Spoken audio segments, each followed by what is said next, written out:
다 인천 지역에 계시나요? 멀리서? 어디서? 왜 제가 저 강동에서도 강의하고 그러는데 왜 그쪽으로 가까운 데로 오시지? 거기 간다고 그러다가 연합이니까 좀 와보시고. 예, 혹시 K다오에 위임하셨나요? 예스에 위임하셨나요? K다오에. 예. K다오도 1위 노드도 제가 소유한 노드고요. 지금 12 노드인 예스 노드. 오늘 이제 1위 노드와 12 노드의 연합 세미나란 말이에요. 12 노드도 제가 소유했어요. 제가 4개의 노드를 지금 소유하고 있어요. 저는 여러분들이 수익률을 위해서 1위 노드에 위임 투자하는 것은 당연하다고 생각을 해요. 당연하다고 생각해요. 그런데 오늘의 저의 강의의 주제는 가치를 올리는 일에, 즉 뭐 쉽게 말해서 이런 거죠. 지금 0.1달러짜리 10,000개 갖고 있으면 뭐예요? 1달러짜리 5,000개 갖고 있는 게 훨씬 더 자신한테 수익에서 수익적인 측면에서 큰 거잖아요. 그러니까 가치를 올리는 일에 위임 투자를 해주셨으면 하는 바람이에요. 그것은 무엇이냐? 하이 노드에, 제가 여기 1위 노드 본거지 와서 이런 말씀 드리면 또 혼날지 모르겠는데 이 진심이에요. 하이 노드에 위임 투자를 해주시는 것이 전체적으로 생태계가 건강해지고 내가 갖고 있는 자산의 가치를 올리는 방법입니다. 어제도 캐나다하고 줌 미팅을 하면서 그런 얘기를 했어요. 왜 갯벌 장어가 왜 맛있느냐? 왜 갯벌에 미꾸라지하고 메기를 같이 풀어놓느냐? 네, 서로 물고 물리고 해야 되거든요. 그래야 어느 한쪽은 안 물려 잡히려고 애를 쓰고 어느 한쪽은 잡아먹으려고 애를 쓰고. 자, 장어도 마찬가지예요. 양식 장어하고 갯벌 장어하고는 가격 차이가 훨씬 달라요. 그만큼 맛이 다르다는 얘기예요. 건강한 생태계에서 자라난 생물만이 제 가치를 인정받습니다. 우리의 자산도 마찬가지예요. 그래서 하이 노드가 계속적으로 치고 올라가게 되면요, 상위 노드가 긴장을 하게 돼요. 더 열심히 하게 됩니다. 즉 상위 노드와 하위 노드의 땅 따먹기 게임이 아니라 우리의 영역을 확장시켜야 된다는 부분. 그러려면은 여러분들께서 당장의 눈앞에 보이는 수익률보다는 전체적인 가치를 올리는 하이 노드에 위임 투자해 주셨으면 하는 바람을 먼저 말씀을 드릴게요. 인천에서 처음이에요. 또 이 장소도 처음 이제 공개를 하는데 앞으로 이제 이거 오늘 미팅, 오늘 세미나가 시초가 돼서 여기서도 굉장히 많은 붐업이 있을 거라고 저는 이제 자신을 하고, 여러분들 지금 이 자리에 오신 이유 잘 알아요.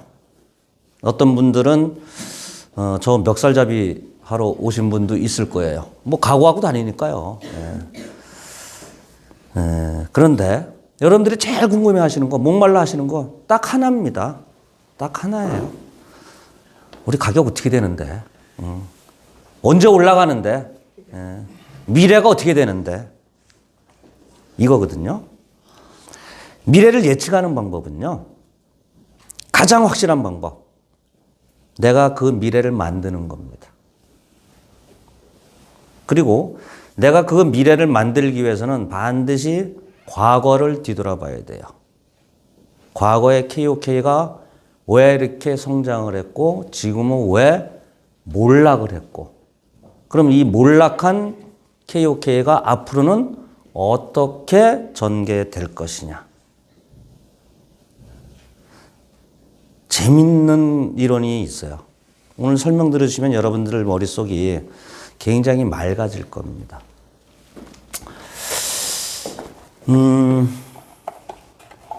거두절미하고 저한테 주어진 시간이 이제 1시간 정도밖에 없기 때문에 바쁘게 진행을 해보겠습니다. 자, 우린 지금까지 KOK 플레이라는 앱을 사용했어요. 여기서 사용하는 코인이 아니죠. 이거는 토큰이죠. 토큰이에요. 왜 토큰이죠? 메인넷이 없어서 남의 기술을 빌려다 썼다. 네. 이 기술이 뭐예요? 아시는 대로 대답해 주셔야 돼요. 학습하는 거예요. ERC20 이더리움 기반 기술이에요. 우리가 이 이더리움 기반 기술에 세를 들어서 알았어요. 그래서 토큰이에요. 남의 땅에 집을 지면은 세입자, 토큰. 그럼 반면에 자, 이제 메인넷으로 갈아탑니다. 메인넷 이후에는 K 스타디움. 이거는 뭐예요? 코인. 왜 코인이냐? 내 땅에 내 집을 지었어요. 내 땅의 이름이 뭐죠? 그라운드 체인. K 스타디움 그라운드 체인. 즉 세입자에서 건물주된 거예요. 세입자로 살려면 뭐를 내야 돼요? 세를 내야 되죠. 예, 당연하죠. 남의 기술을 갖다 썼으니까 그 기술을 갖다 쓴 대가를 지불해야 돼요. 그걸 가지고 뭐라 그러죠? 가스비, 트랜잭션 피. 가스비라고 하는 것은 공식 용어예요. 가스비의 어원은 원천은 우리가 차가 달려가려면 뭐가 필요해요? 연료가 필요하죠. 그 연료를 파는 데가 주유소. 외국에서는 가스 스테이션이라고 부릅니다. 그 어원이에요. 간단한 겁니다. 어렵지 않아요. 그래서 가스비라고 하는 거예요. 이 가스비를 하루에 많을 때는 30억대 후반, 40억 가까이를 냈어요. 어마어마하게 팽창을 했죠. 이 ERC20에는요, 전 세계 수를 셀 수도 없는 많은 디앱들이 자기네 생태계를 우리와 같이 확장시키고 있었다는 거죠. 그러니까 ERC20을 만든 비탈리 부테린은 뭘로 돈 벌어요? 가스비로 돈을 버는 거예요. 즉 우리도 우리 땅을 지었기 때문에 남한테 냈던 가스비를 KOK 플레이에서도 우리한테 내는 거예요. 이걸 재단이 아닌 우리가 돌려받는 형식이 되는 거거든요. 이게 중요한 얘기예요. 그러면 과거로 돌아가서 우리는 가격이 이렇게 올라갔어요. 가격은 수요라고 말할 수 있습니다. 수요. 그러면 수요가 있으려면 반드시 뭔가 공급이 있어야 돼요. 아주 쉬운 이론입니다. 공급. 이건 유통량이라고 봐야 되죠.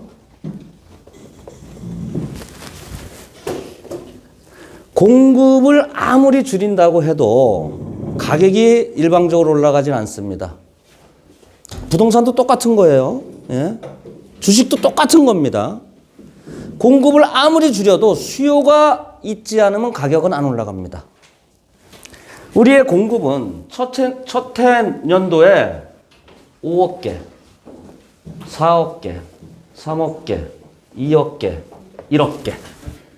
5년 동안 15억 개를 공급하도록 돼 있죠. 지금 우리가 4년째니까 요만큼이 이미 발행이 돼 있다. 유통되고 있다. 많은 양이에요. 하지만 이 54321은 시간이 가면 갈수록 공급량을 줄이기 위한 설계가 이렇게 돼 있었는데 이것을 줄이기 위해서 어떠한 정책을 썼느냐면 채굴 수익률 조정, 감소죠. 처음에 12% 줬어요. 3년 반 전에 12%로 시작을 했습니다.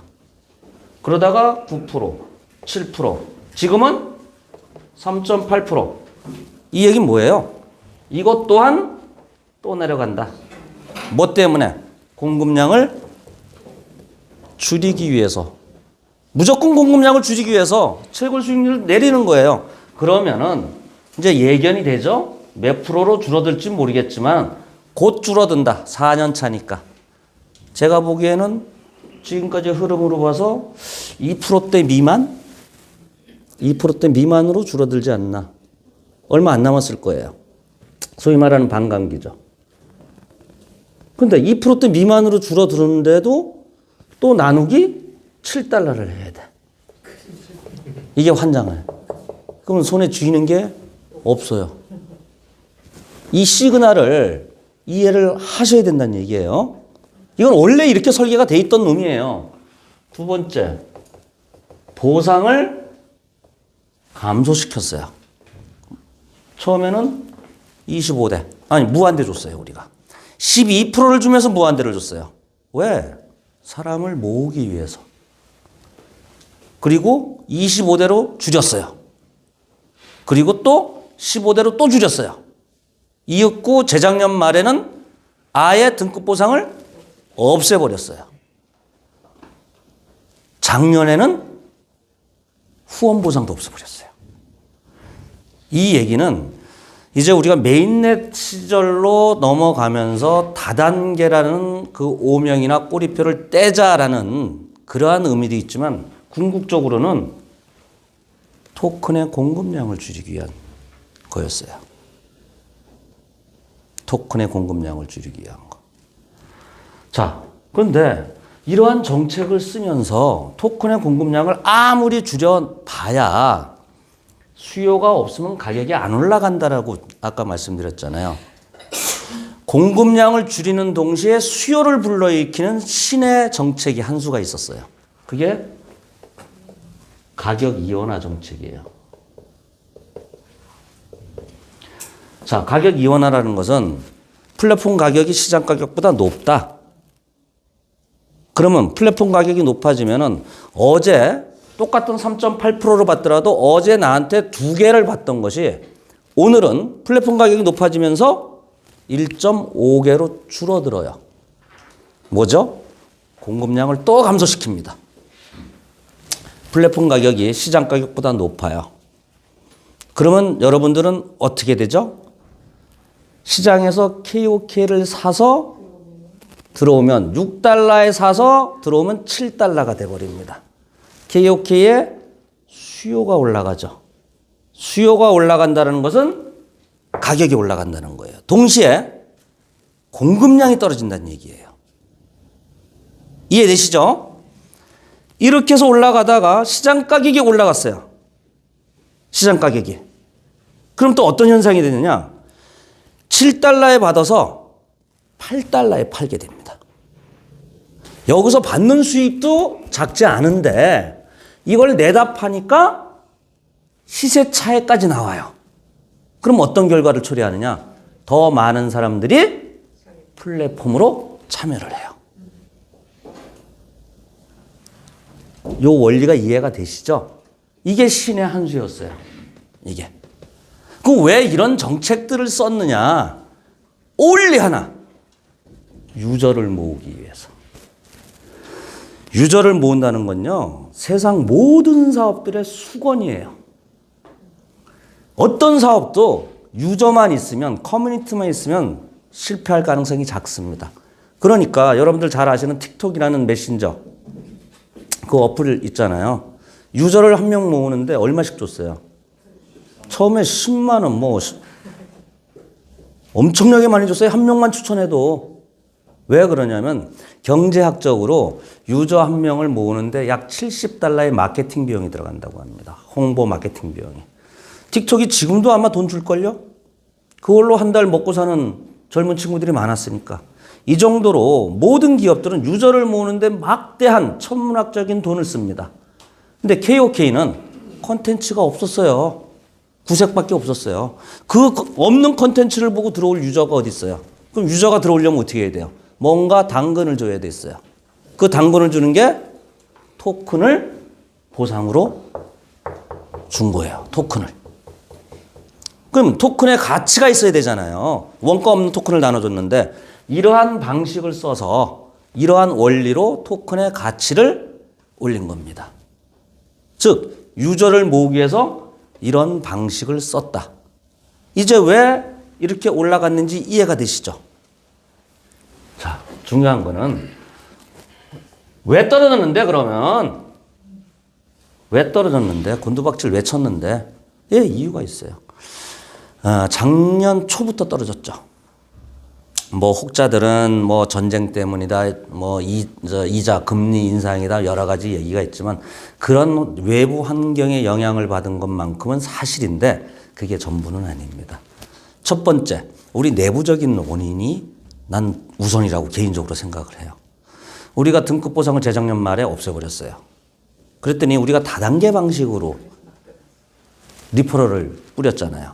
그러니까 다단계 습관화되어 있던 사람들이 등급 보상 레벨 보너스가 없어지니까 이제 KOK 재미없다. 딴 사업으로 갈아탑니다.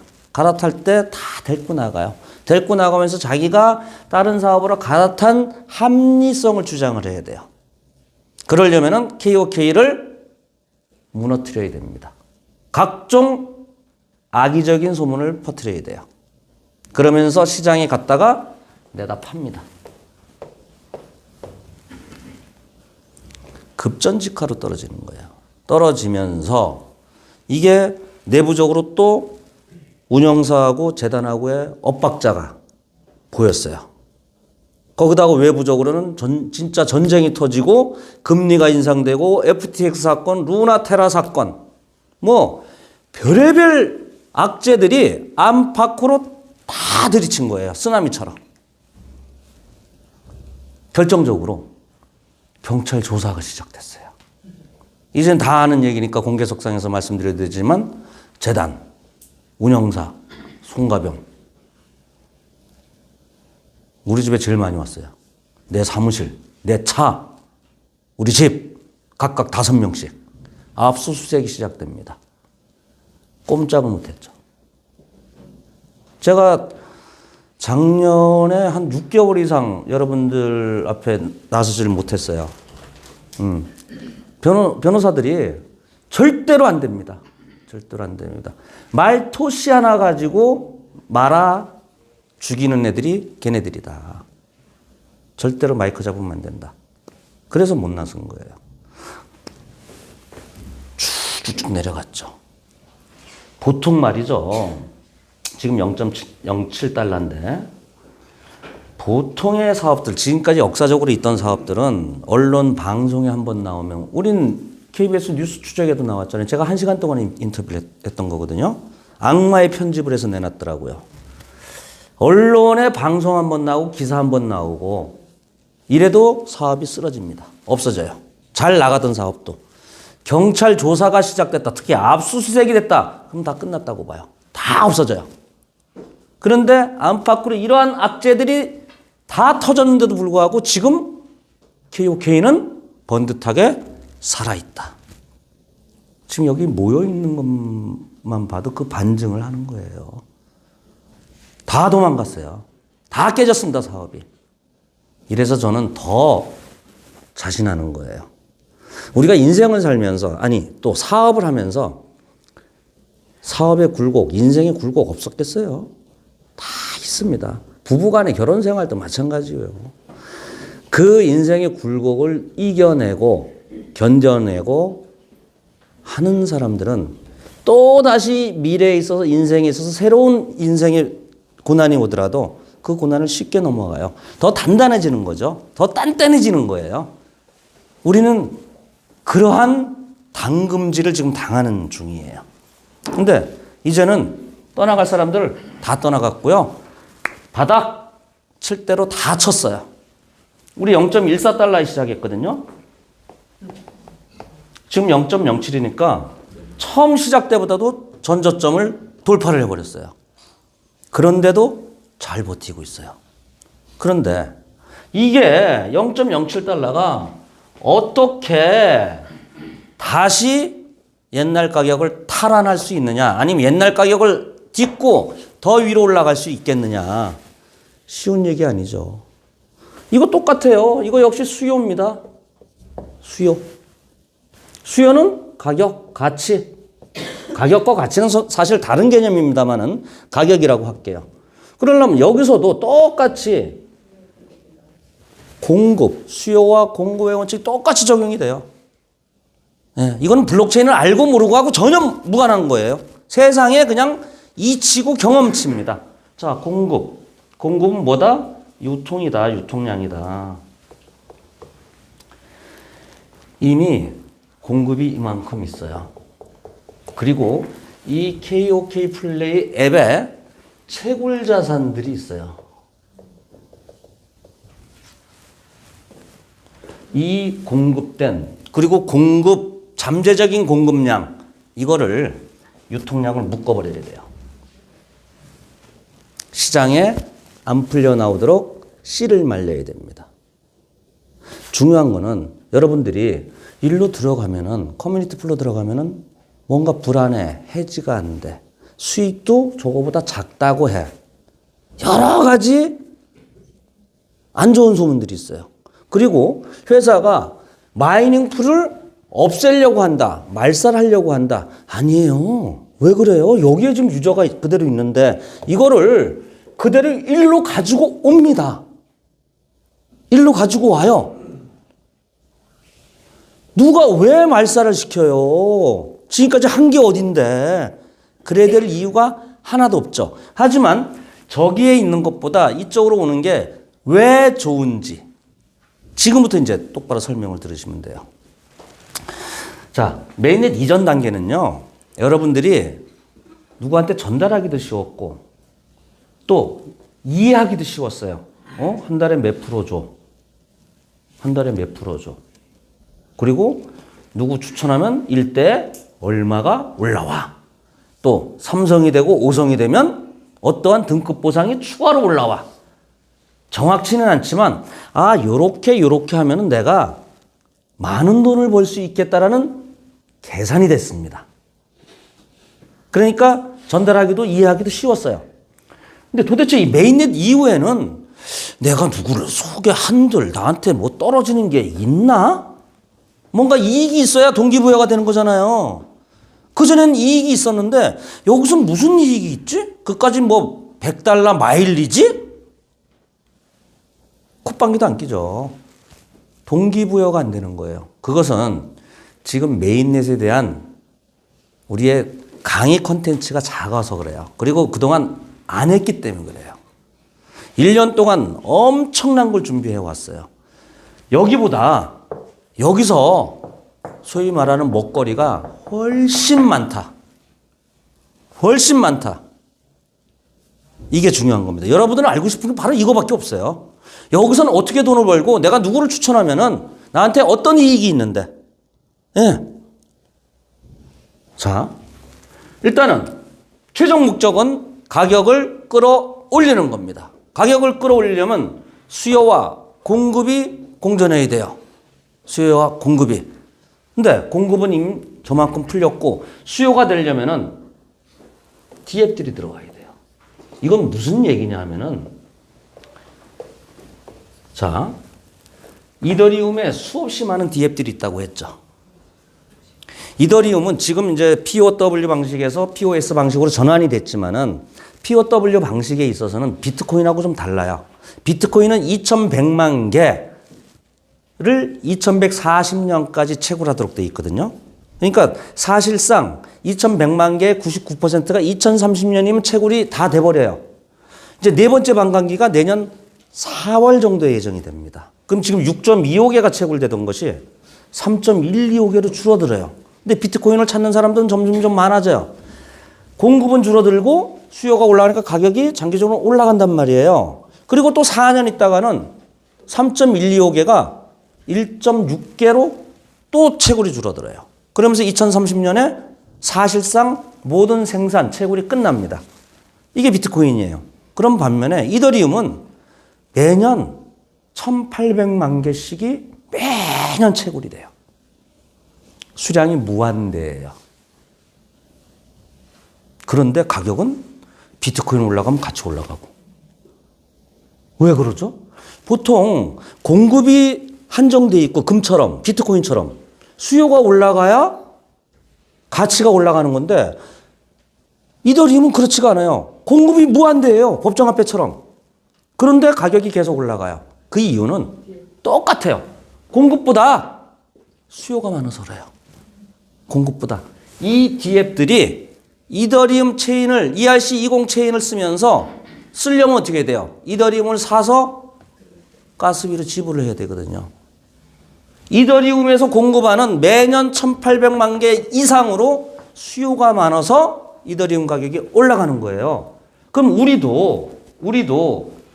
우리가 공급하는 것보다 이러한 우리 체인을 쓰는 디앱들이 많아지면은 얘들이 K-스타디움 코인, 이제 용어를 정확히 합니다. KOK는 토큰이고요. K-스타디움은 코인이에요. 자, 우리가 갖고 있는 토큰이 코인화돼서 가격이 올라가는 걸 기대하고 있는데, 가격이 올라가려면 디앱이 많아져야 된다. 그런데 이 디앱은 우리의 힘으로, 우리의 능력으로 우리가 디앱을 만들 재주도 없고 끌어올 재주도 없어요. 이건 전문적인 영역이에요. 우리가 할 수 없는 영역입니다. 저는 거의 매일 한 번, 이틀에 한 번 정도 디앱 유치 때문에 디앱 프로젝트들을 만나러 다니지만은 여러분들은 저만큼도 지식이 조금 부족하실 거예요. 근데 우리가 우리의 힘으로, 능력으로 할 수 있는 게 있어요. 일단 공급을 감소시키는 거예요. 유통량을 제어할 수 있는 건 우리가 할 수 있어요. 첫 번째 방법. 여기에 풀려있는 이 토큰의 수량을 메인넷의 다오풀에다가 뭐라 그러죠? 이걸 가지고 커뮤니티 풀이라고 합니다. 다오풀로 옮기는 거예요. 옮기게 되면 이것은 시장에 풀려나올 개연성이 극히 작습니다. 일종의 소각 효과가 있어요. 네. 그러니까 유통량이 제어가 되는 거죠. 또 여기 있는 채굴 자산 옮기는 거예요.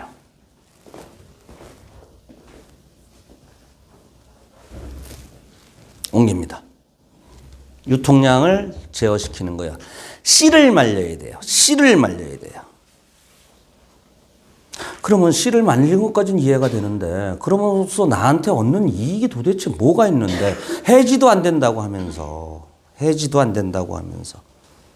다 돈 벌 수 있으니까 이러한 정책이 나오죠. 다 검증된 정책이고, 그 검증된 정책에서 더 디벨롭해서 미디움에서 더 좋은 상품을 지금 만들어내고 있어요.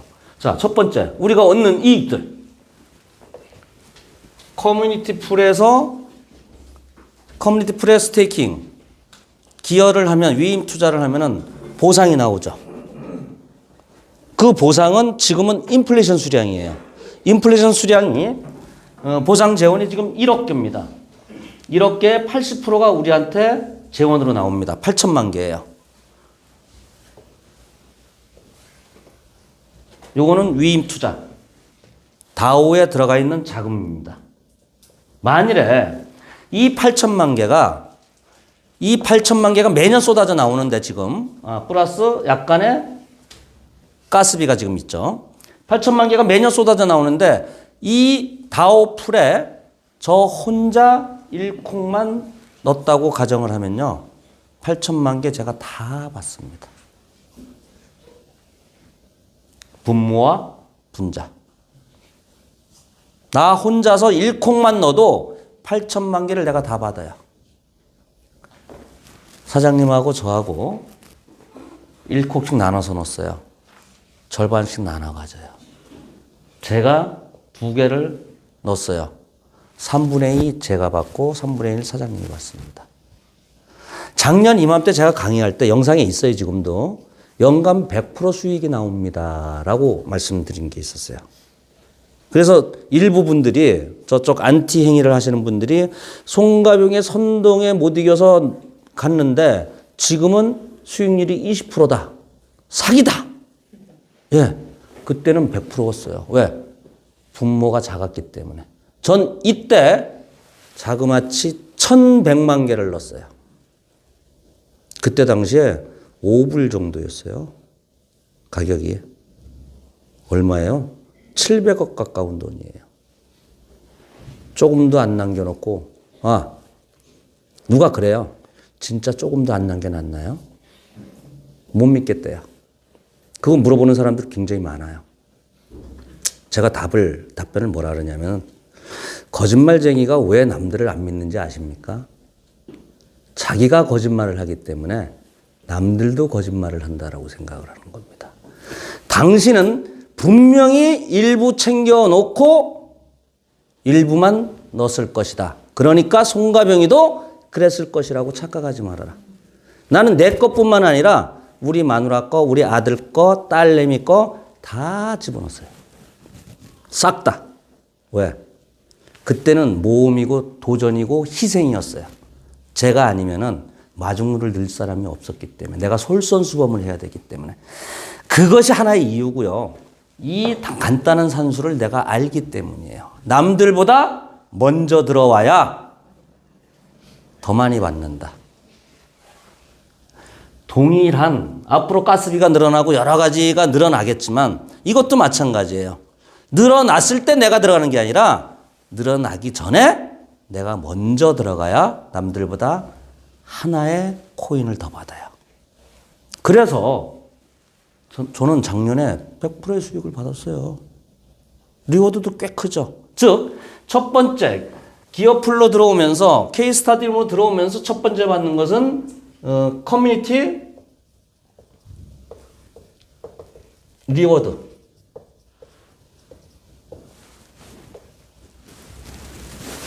이게 수익입니다. 수량은 가스비가 늘어나도 이 분모가 커지면서 수량은 줄을 수 있어요. 하지만 그 사이에 많은 DF들이 들어와서 가스비가 늘어나면 수요가 늘어나서 가치가 올라가 있는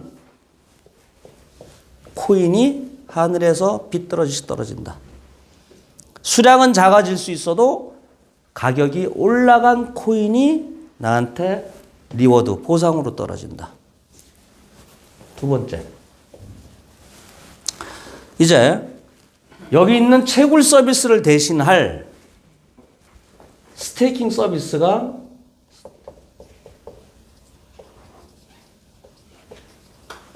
메인넷에 들어옵니다. 저기는 채굴 서비스예요. 여기가 스테이킹 서비스입니다. 이것은 정기 예금을 드는 것 같아요, 여러분들이. 3개월짜리, 6개월짜리, 1년짜리, 뭐 2년짜리 어떤 상품이 나올지 모르겠고, 이율도 이건 진짜 이자 농사예요. 이건 이자 농사입니다. 이자도 뭐 딴 데 거래소에서 하는 것만큼보다는 우리가 많이 줄 거예요. 초창기이기 때문에 분명히. 그런데 재밌는 게 있습니다. 지금 0.1달러라고 가정해요. 0.1달러짜리 1년짜리 예금을 스테이킹 서비스에 집어넣어요. 매달 이자 받아요. K스타디움 코인으로, 메인넷 코인으로 매달 이자를 받고 1년 뒤에 예금 기간이 끝났어요. 해지를 해서 받죠. 뭘로 받아요? 수량으로 받아요. 근데 수량으로 받는데 그 만개가 들어갈 땐 0.1달러에 들어갔는데 나올 때는 몇 달러짜리로 바뀌어서 나올 수도 있어요. 왜? 그 사이에 가격이 올라갔기 때문에. 매달 이자를 받는 것도 감사한데 가격이 올라간 코인의 수량을 똑같이 받는다. 매력적이지 않아요? 이 두 개가 어떤 역할을 하냐면은 유통량을 제어를 합니다. 유통량을 제어를 해요. 그리고 여기에 들어온 이러한 자금들이 VC가 됩니다. 이게 이제 메인넷의 특성인데,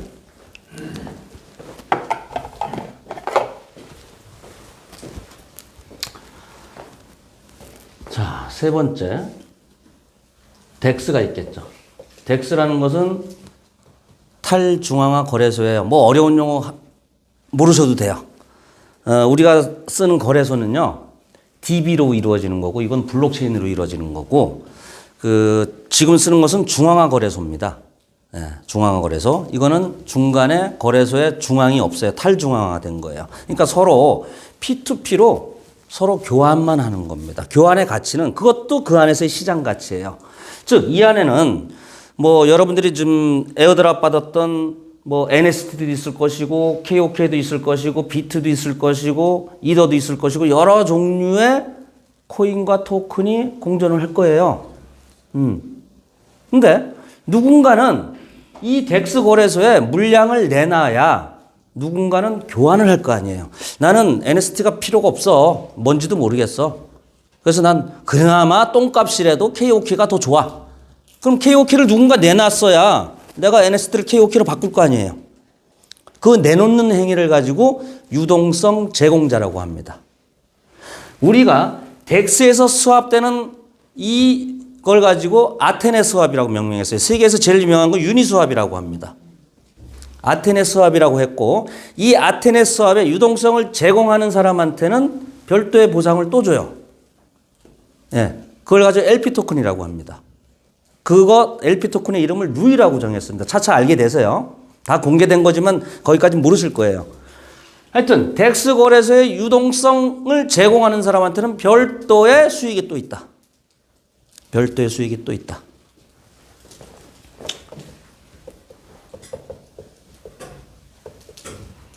에어드랍이라는 용어 들어보셨죠? 우리가 여기서 들어오던 이 다오 자금을 가지고 이렇게 D앱에 개발 투자를 합니다. 우리가 VCI 역할을 하는 거예요. 우리 돈이에요. 얘네들은 우리한테 투자를 받아서 그 콘텐츠와 그 프로젝트를 개발하는 동시에 우리한테 뭔가를 대가를 줘야 돼요. 자기네 토큰을.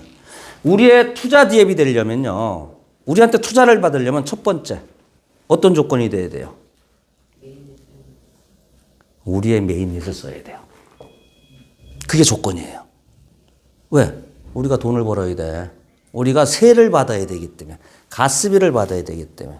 두 번째, 우리한테 에어드랍을 줘야 돼요. 우리한테 투자 받은 만큼 상응하는 토큰을 에어드랍 줘야 됩니다. 세 번째, 반드시 글로벌 비즈니스여야 돼요. 한국만을 위한 비즈니스는 안 돼요. 네 번째, 크립토 환경이 조성이 돼야 돼요. 이러한 조건이 돼야만이 투자심의위원회를 통과를 하고 지금 투자심의위원회 역할을 미디움에서 하고 있어요. 근데 공지에 의하면 다음 달에 투자심의위원회가 공식적으로 열리죠. SO 대표들은 당연직으로 들어갈 거고 우리 커뮤니티에서도 각계의 전문가들이 아마 뽑힐 거예요. 그리고 외부의 전문가들이 뽑힐 거고. 그래서 투자심의회를 열어서 여기서 한번 걸르고 두 번째, 우리의 포럼에서 또 한번 걸러요. 세 번째, 포럼에서 올라왔는데도 불구하고 반대 투표가 나오면은 투자 못 받아요. 그만큼 엄청난 허들을 건너서 우리한테 투자를 받는 거예요. 이건 소위 뭐다? 검증을 했다. 검증된 토큰을 우리는 에어드랍 받았다.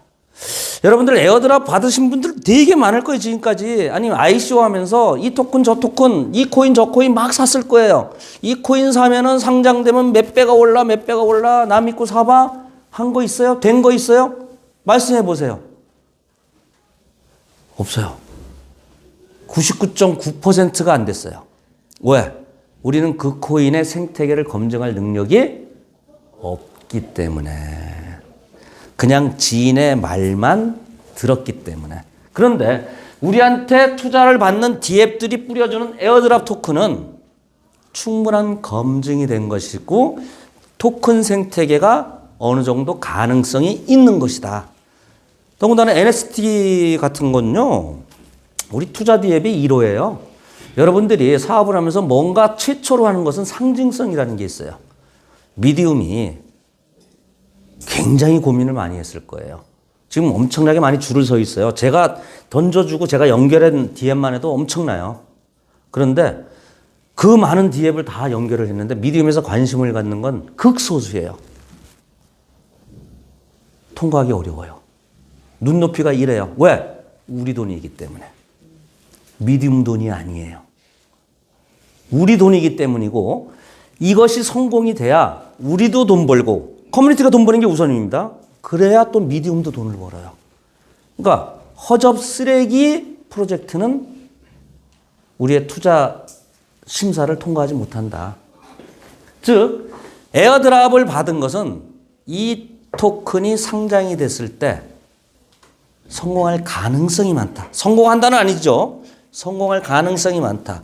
여러분들이 지금까지 시장에서 에어드랍 받은 거라든가 프리세일, 프라이빗 세일에서 산 그런 토큰하고는 좀 다르다. 여기서도 돈을 벌 수 있어요. 전 충분히 가능성 있다고 봅니다. 그러면서 상장되기 전에는 덱스에서 거래가 될 거예요. 지금 NST에 대한 가치가 조금씩 올라간다고 해요. 근데 공부해 보신 분들은 충분히 그럴 수 있어요. NST 성공할 가능성이 있어? 그러면 자기는 콕 대신에 NST를 바꿉니다. 지금 바꿀 수 있어요. 서할 수 있습니다. 5번째. 아주 특이한 게 있어요. R2E. Referral to Earning. 블록체인 역사상 R2E라는 개념을 접목시킨 건 처음이에요. 자, 제가 모두에 말씀드린 게 수량을 많이 갖는 것보다 가치가 있는 코인을 만들어서 작게라도 갖고 있는 게 훨씬 내 자산의 크기가 크다라고 말씀드렸죠. 그러니까 우리가 미래를 예측하는 것보다는 미래를 만드는 게 훨씬 더 쉬워요. 내 능력으로 할 수 있는 건 하면 되는 거예요. 그 하는 방법을 지금 알려드렸잖아요. 여기 있는 거 갖다 넣어서 유통량 잠식시키고 유통량을 잠식시키는 동시에 우리의 다오 투자 자금을 만들어서 디앱을 많이 런칭을 시킨다. 그죠? 그런데 이러려면은 우리의 계정 수가 많아져야 세상에서 보는 눈이 달라집니다. 우리를 바라보는 눈은요, 유저가 많아서예요. 유저가. 그런데 케이스타듬의 계정 수가 많아진다는 것은 그만큼 노드가 들어올 확률이 많아진다. 노드도 하나의 큰 틀에서 기업을 만드는 거거든요. 기업이 자꾸 이 안에서 만들어져서 기업 간에 경쟁을 한다. 생태계가 확장되는 거. 여기 메인넷 이전 단계에 내 노드로 들어와 주세요. 이건 땅 따먹기 게임이에요. 이게 아니라 우리의 영토를 키워야 된다고 말씀드렸죠. 외부의 사람들한테 소개를 해서 일로 들어오게 해주세요.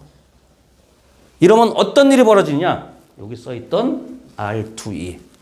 이 사람이 게임을 하던 쇼핑을 하던 우리 이제 쇼핑도 마찬 그렇게 됩니다. 내가 소개한 사람이 쇼핑을 했어요. 그러면 가스비가 발생돼요. 가스비의 상당 부분은 커뮤니티 플레이 보상으로 나오죠. 일부가 나한테 올라와요. 이분이 쇼핑 한 번 하고 말아요? 할 때마다 나한테 올라오죠. 게임도 하겠죠. 본인이 게임 못해도 아들이나 손자 시킵니다. 왜? 어차피 아들이나 손자는 게임을 해요. 그런데 그건 나하고 관계가 없어. 근데 여기에 들어와 있는 우리 디앱의 게임을 하게 되면은 나하고 관계가 있어. 왜? 내가 가스비를 받으니까. 그런 거예요. 어떤 행위를 한다. 디앱에 들어온 투자 디앱이든 비투자 디앱이든 디앱에 들어온 어떠한 컨텐츠 행위를 하는 순간 나한테 소득이 들어와요. 내가 한 게 아닌데 그게 R2E 개념입니다. 돈 벌 거리 많아요. 앞으로 또 더 많아져요. 지금 이 수요가 극명하게 다른 게 있습니다. 이 수요는요, 투자 수요예요. 돈 되니까 채굴 서비스에 들어왔고 돈 되니까 사서 지갑에 넣는 거예요. 이 투자 수요는 언제든지 시장에 풀려나올 개연성이 있는 아주 위험한 투자예요. 지금 결과가 그거잖아요.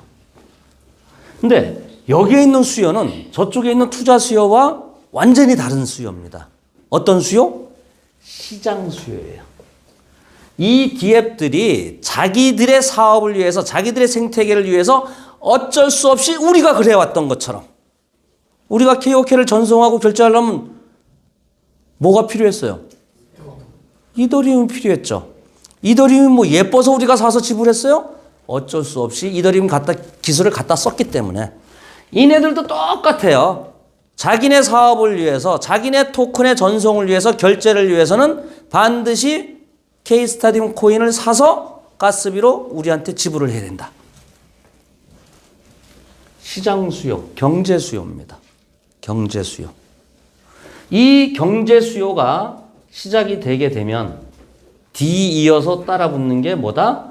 투자 수요. 개인이든 기관이든 고래든. 근데 재밌는 게 있어요. 지금 그렇게 되고 있어요. 최근에 상장된 거래소 이름이 뭐죠? 무슨 닷컴? 또 까먹었어. XT닷컴인가? XT닷컴이라는 거래소는 세계 20위에서 25위권이에요. 글로벌. 굉장히 대형 거래소입니다. 근데 그런 거래소가 도둑 상장을 했어요. 똥값인데. 이렇게 계속 떨어지는데 도둑 상장을 했어요. 이 얘기는 뭐예요? 그 모든 거래소는요, 글로벌 거래소들은 자체 트레이딩 팀들이 있어요. 그리고 모든 코인과 모든 거래소를 다 서칭을 하고 모니터링을 합니다. 거기서 가능성 있는 코인은 돈벌이가 될 만한 코인. 돈벌이가 될 만한 코인은 뭐예요? 가격 상승 여력이 있는 코인을 얘기하는 거예요. 가격이 떨어지면요, 거래 수수료가 안 나와요. 가격이 올라가야만이 샀다 팔았다가 계속 나오기 때문에 자기들 거래소에 수입이 많아집니다. 그런 코인들은 재단의 허락도 안 받고 그냥 갖다가 도둑 상장을 해버립니다. 비트코인, 이더리움을 재단에 허락받고 상장하는 거래소 봤어요? 그거하고 똑같은 거예요.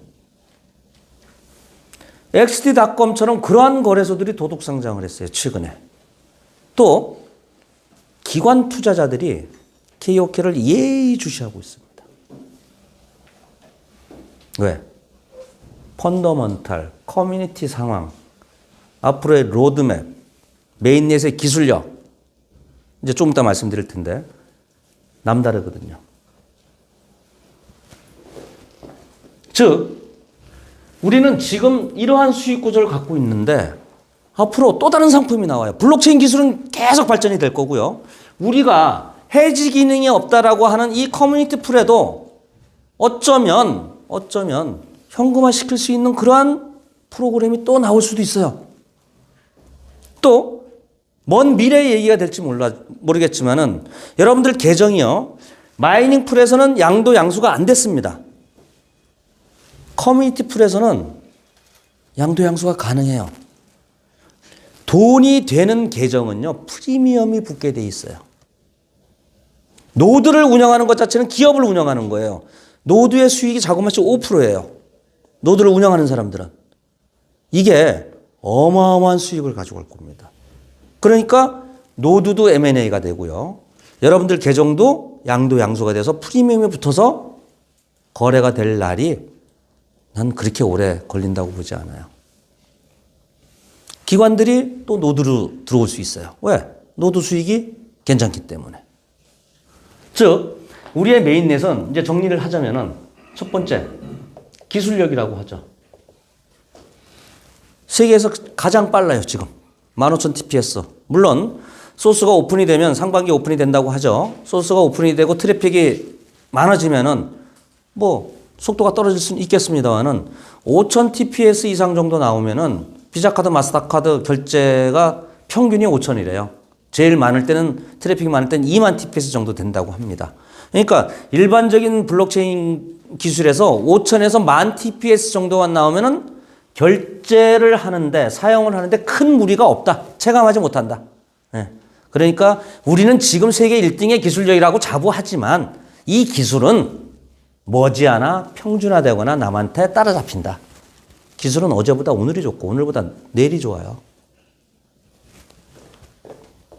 가격. 전 세계 최저 수준. 메인넷 체인 중에서. 빠르고 가격이 싸요. 질문 하나 드릴게요. 여러분들 전송용 토큰 뭐 써요? 전송용 코인으로. 이구동성으로 트론 쓴다 그러죠. 왜 써요? 싸고 빨라서. 트론이 이뻐서 그런 게 아니라 그냥 트론이 싸고 빨라서. 그렇다면은 전 세계 유저들이 전송용 토큰으로 트론을 쓰던 것을 KOK로 갈아탈 가능성도 있다. 충분하다. 얘기가 될까요? 안 될까요? 아직 우린 지명도가 떨어졌어요. 없어요. 예. 아직 우리의 기술력은 안정성 검토가 아직 안 됐어요.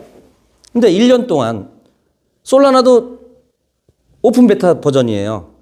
우리도 오픈 베타 버전이고 지난 1년간 솔라나는 그 빠른 기술력을 자랑하면서도 서버 다운이 몇 번 있었는데 우린 단 한 번도 없었어요. 그러니까 이 정도면은 이제 소스를 공개해도 되겠다. 그래서 아마 6월 달 이내에 소스 공개가 됩니다. 이제 막 갖다 써도 되는 거예요. 그만큼 우리의 기술력과 가격이면 트론을 능가할 수 있다. 전송용 코인의 대상으로 얼마든지 우리가 노려볼 수 있다. 누가 선전하면? 우리들이 선전하면. 우리가 할 일이라니까요. 재단이 할 일이 아니에요, 이거는. 예. 세 번째. 이 두 개는 다른 체인에 의해서 잠식당할 수 있어요. 또 다른 체인에 의해서. 이 두 개가 있다고 해서 세상의 디앱들아 우리 체인을 사용해 줘라고 선택받기에는 무리예요. 우리는 남들이 안 가지고 있는 걸 갖고 있어요. VC 자금. 여기서 들어온 거, 채굴자산에서 들어온 거, 발행된 데서 지갑에서 들어온 거. 다오의 VC 자금. 지금 3년 동안 12억 개가 풀렸다고 감안을 하고 지금 4억 2천만 개 들어가 있죠. 커뮤니티 풀에 약 30%. 아직 이거 가지고 멀었어요. 씨를 말려야 돼요. 바이낸스 체인은요. 락업 비율이 97%예요. 단 3%만 유통되고 있어요. 그러니까 가격이 계속 올라가는 거예요. 그리고 바이낸스 체인을 사용하는 디앱이 늘고 있어요. 속도가 빨라져서. 폴리곤, 솔라나. 이따 이제 박혜성 대표께서 아주 상세히 그 구조와 원리를 설명해 줄 거예요. 이해가 제 강의를 듣고 이 강의를 들으면은 거의 이제 확신이 듭니다. 이렇구나. 솔라나 폴리곤 같은 경우에는 락업률이 약 65%에서 70%. 우리 30% 넘는 것도 대단한 거예요. 왜? 작년부터 시작을 했잖아요. 이제 1년도 채 안 됐잖아요. 그러니까 계속적으로 락업이 된다는 것은 VC 자금이 커진다는 것이고 VC 자금이 커진다는 것은 유통량이 줄어든다는 것이고 유통량이 줄어든다는 것은 디앱에 많이 투자해서 디앱들이 우리의 가스비를 많이 쓴다는 얘기. 선순환 구조로 하는 게 이해가 되시죠? 제일 중요한 게 있습니다.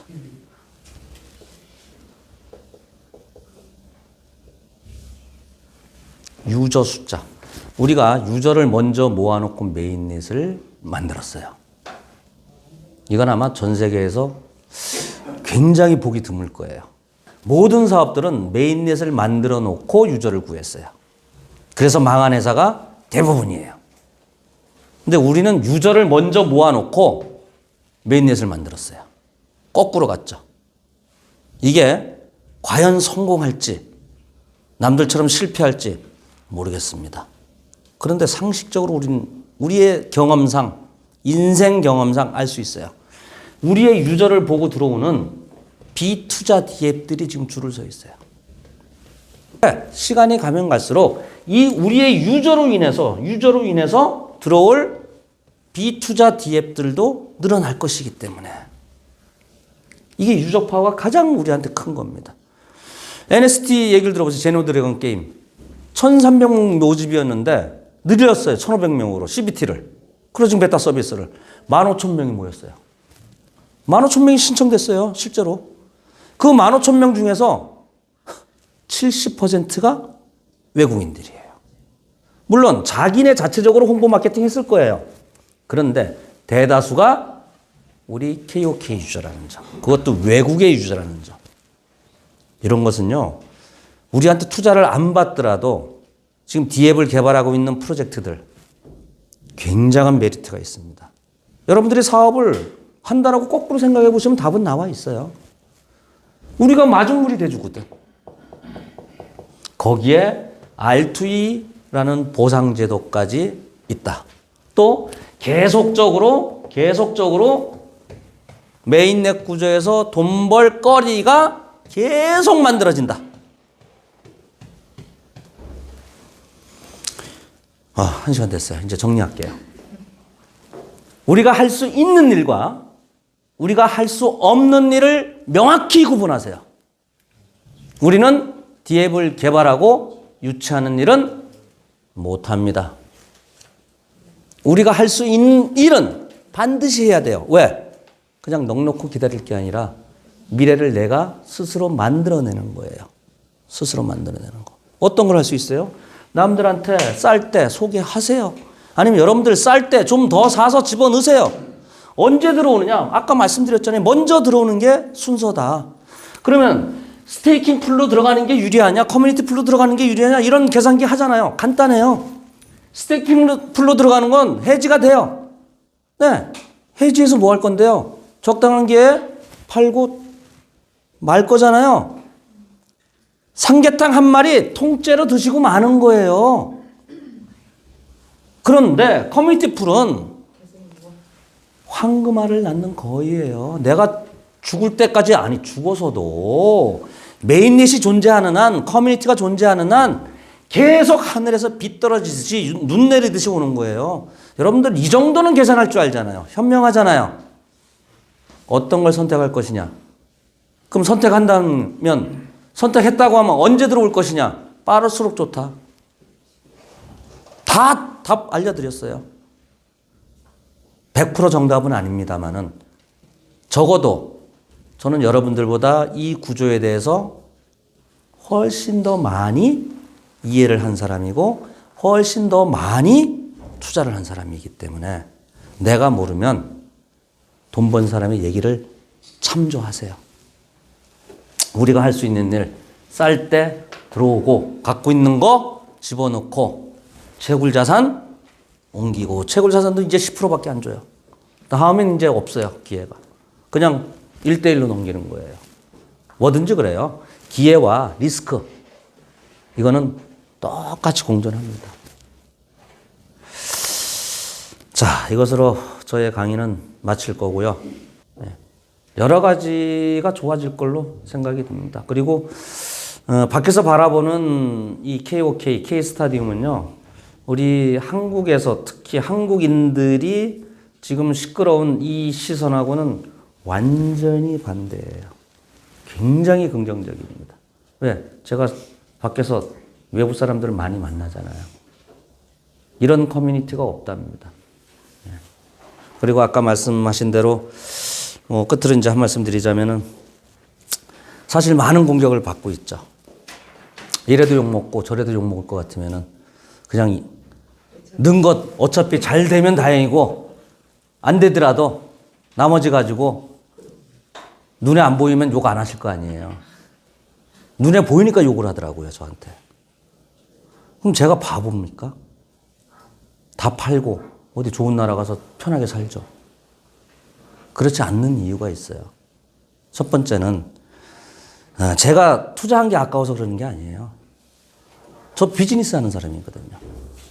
투자한 이유는 이 메인넷에 한국이 만든 블록체인 메인넷이 성공할 가능성이 많다라고. 제가 지금까지 공부한 프로젝트 중에서 이만큼 완벽하고 가능성 높은 사업은 없었어요. 그러니까 있는 자산을 수백억을 다 때려넣은 거예요. 예. 그러면 작년 그때는, 지금은 또 희생이 될지 모르겠지만은 저는 이것이 성공하면 어마어마한 부자가 돼 있을 겁니다. 두 번째는 명예예요. 제가 여러분들 등지고 돈 좀 벌었다고 욕 안 먹으려고 이래도 욕 먹고 저래도 욕 먹을 거 따뜻한 남쪽 나라 가가지고 혼자 가서 잘 먹고 잘 산다. 그게 과연 행복한 삶일까요? 돈 벌려고 시작한 사업이었어요. 그런데 어느 순간부터 저한테 책임이라는 자리가 주어지면서, 제가 일본 사업자가 아니잖아요. 대표 사업자도 아니고 어떻게 하다 보니까 전 세계 유일한 탑이 돼버린 것 뿐이거든요. 그 책임이 저를 많이 억누르고 있습니다. 그래서 지금 아파하시는 분도 많고 이것을 나 몰라라 할 수는 없죠. 어떻게 하든 살려야 되죠. 제가 있어야만이 그나마 조금 도움이 된다라고 생각하니까 여러분들 곁에서 항상 같이 있을 것이고요.